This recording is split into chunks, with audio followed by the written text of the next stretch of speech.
અંકલેશ્વર શહેર ભાજપ અને મહિલા મોરચા દ્વારા પશ્ચિમ બંગાળના તૃણમૂલના નેતા શાહજહાં શેખના મહિલા પર અત્યાચારને વખોડી કાઢી મમતા બેનર્જીના રાજીનામાની માંગ કરી હતી। મહિલા મુખ્યમંત્રી મમતા બેનર્જી મહિલાઓનું રક્ષણ નહીં કરી શકતા હોય તો ખુરશીને હકદાર નહીં। અંકલેશ્વર ભાજપે મમતા બેનર્જીના રાજીનામાની માંગ સાથે સંદેશ ખાલીની ઘટનાને વખોડી કાઢી હતી। બંગાળ સંદેશ ખાલી ટીએમસી નેતા શાહજહાં શેખના મહિલાઓ પર અત્યાચાર અને યૌન ઉત્પીડન કેસને લઈ ભારેલા અગ્નિ જેવી સ્થિતિ છે। મમતા બેનર્જીની સરકારના આ નેતાના અમાનુષી અત્યાચાર સામે મહિલાઓ પોલીસ સ્ટેશન અને રસ્તા પર ઉતરી દેખાવો કરી રહી છે। આવા સમયે અંકલેશ્વર શહેર ભાજપ અને મહિલા મોરચાએ દેખાવો કરી એક મહિલા મુખ્યમંત્રીના શાસનમાં મમતા બેનર્જીની સરકારમાં જ મહિલાઓ સુરક્ષિત ન હોય ઘટનાને સખત શબ્દોમાં વખોડી નાખી હતી।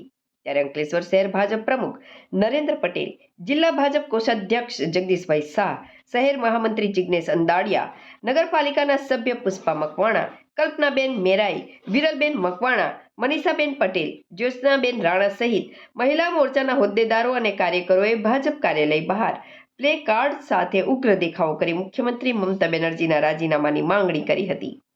ટીએમસીના નેતા શાહજહાંનું અનાજ કૌભાંડ બહાર આવ્યા બાદ ઈડીની કાર્યવાહી છતાં મમતા બેનર્જીની સરકારે તેઓના નેતાને છાવરી ધરપકડ કરી ન હતી। મહિલાઓ અમાનુષી અત્યાચાર અને આ નેતાના શોષણને લઈ પોલીસ મથક અને રસ્તા પર ઉતરી આવ્યા બાદ આ નેતાની ધરપકડ કરાઈ હતી। તેમ છતાં મમતા દીદી તેના નેતાને છાવરી રહી હોવાનો ભાજપે આક્ષેપ કર્યો છે।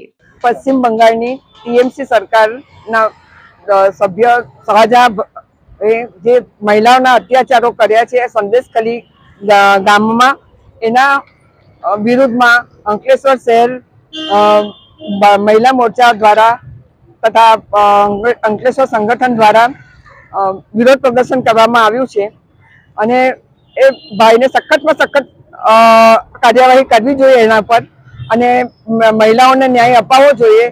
એને પોલીસ સ્ટેશનમાં જઈને જે અત્યાચારો કર્યા છે એના વિરુદ્ધમાં અમે લોકોએ આ વિરોધ પ્રદર્શન